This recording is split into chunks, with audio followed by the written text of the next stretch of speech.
lover, dito na ako sa Iligan.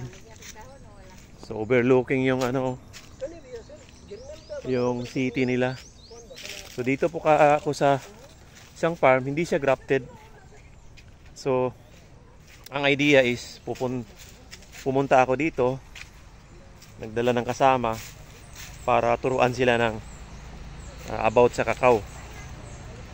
I-graft natin yung mga kakao nila, side grafting.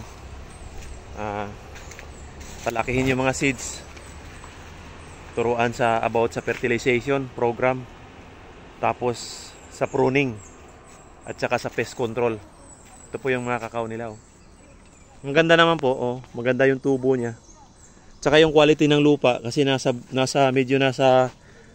taas na nga siya. Maganda yung lupa niya. Pero yung lalim ng lupa, hindi ko po alam kung gaano kalalim to, yung magandang lupa niya.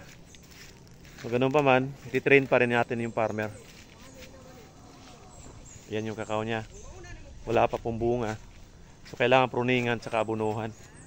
Ngayon ang activity namin, side grafting muna para yung sayon ko hindi siya madadry. Magagamit pa natin yung mga sayon. Ito po yung ano niya, kakao,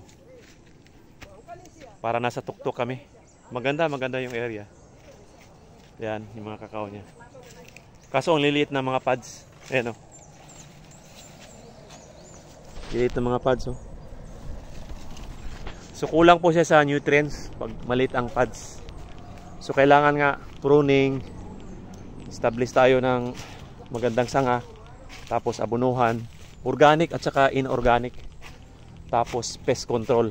Yun ang ituturo natin. 3 lang, sulit na yan, subok na yan.